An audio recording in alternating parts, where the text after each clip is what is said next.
नमस्कार दोस्तों, स्वागत है आपका। आज जो हम कहानी देखने वाले हैं दोस्तों, वो एक सच्ची कहानी है। ये जिस वेबसाइट से मैंने आपको कहने की कोशिश कर रहा हूँ, उस वेबसाइट का नाम है माय स्पिरिचुअल शेनेगन्स। और ये जिस लड़की की कहानी है दोस्तों, उसको हमने नाम दिया है विक्टोरिया। विक्टोरिया के साथ ये परेशानी थी दोस्तों कि बचपन से वो जब काली बिल्लियाँ जो होती है उसको देखकर बहुत ही ज़्यादा डर जाती थी। समझो ऐसे काली बिल्ली सामने है तो उसको लगता था कि आकर वो उसको खा जाएंगी या फिर इसको भागना चाहिए, और बुरी तरह से वो डर जाती थी, सहम जाती थी इन सारी चीज़ों से। काली बिल्ली को लेकर दोस्तों बचपन से उसके मन में बहुत ही ज़्यादा खौफ था। ये खौफ इतना बढ़ गया कि मतलब बाकी बिल्लियों से उसको डर लगने लगा था।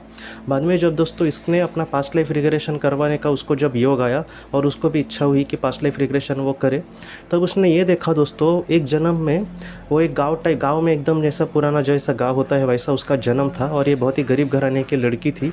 और उसने ये देखा दोस्तों कि उस जीवन में कुछ बुरे लोगों ने दोस्तों, बुरे लोगों के समूह ने उसको अपहरण उसका किया था और एक जंगल में जाकर उस पर बहुत ही अत्याचार किए और उसको वैसे ही वहाँ पर छोड़ दिया था।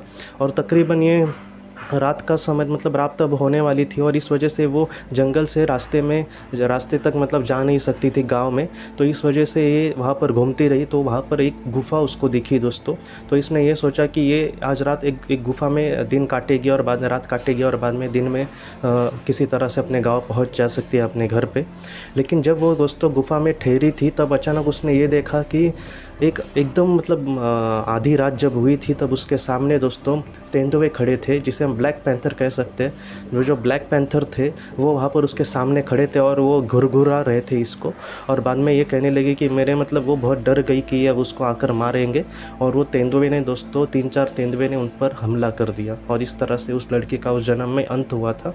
तो आप समझ सकते हैं कि जो काली बिल्लियाँ होती है और तेंदुए, इनमें थोड़ा सा मतलब पूरा तो सिमिलरिटी नहीं होती, लेकिन बहुत एक दूसरे के साथ वो थोड़े से एक दूसरे जैसे दिखते हैं। तो इस वजह से दोस्तों विक्टोरिया को भी बहुत डर लगता था बिल्लियों से। लेकिन जब से ये सारी चीज़ें उसके सामने आई पास्ट लाइफ रिग्रेशन से, तब वो जो डर था उसके मन का वो धीरे धीरे चला गया, और वो अब कह रही थी कि अब वो बिल्लियों से प्यार भी करती है। लेकिन ये जो सारी चीज़ें हैं वो कभी भी नहीं भुला सकती, और इन सारी चीज़ों का जो उस पर खौफ था दोस्तों, वो अब पूरी तरह से खौफ दूर हो गया।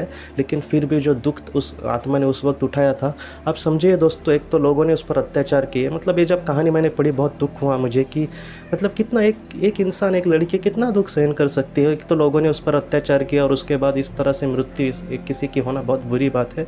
लेकिन फिर भी उसने यही कहा कि जीवन में हमें आगे बढ़ना होता है। जो कुछ चीज़ें हुई होती है उसको हम कुछ भी नहीं कर सकते। इससे अच्छा है कि इन सारी चीज़ों को एक्सेप्ट करो और आगे बढ़ो। अच्छे चीज़ों को या फिर अच्छे मूल्यों का धारण करके अगर हम आगे बढ़ते हैं तो हमारे आत्मा का विकास भी अच्छे से हो सकता है, और एक अच्छी ज़िंदगी हमारे भविष्य में आ सकती है दोस्तों। आज के इस भाग को लेकर अगर आपके कोई भी सवाल हो तो आप ज़रूर पूछें। जितना हो सके मैं उसका आपको जवाब देने की कोशिश करूँगा।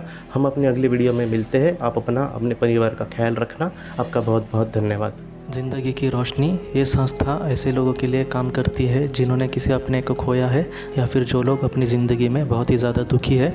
जो लोग इस संस्था से जुड़ते हैं उनको तकरीबन 50 किताबें भेजी जाएगी उनके व्हाट्सएप पर या फिर ईमेल पर।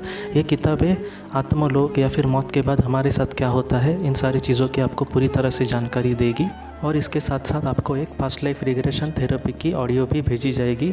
इस ऑडियो की मदद से आप घर बैठे अपनी पास्ट लाइफ रिग्रेशन करने की कोशिश कर सकते हो। बहुत लोग पास्ट लाइफ रिग्रेशन थेरेपिस्ट के पास किसी कारण के वश नहीं जा सकते, तो ऐसे लोगों के लिए मदद के लिए ये ऑडियो तैयार की गई है। तो आप ज़रूर इस संस्था से जुड़े। इस संस्था से जुड़ने के लिए सामने जो व्हाट्सएप का नंबर दिया है, आप कृपया उस पर संपर्क करें। आपका बहुत बहुत शुक्रिया।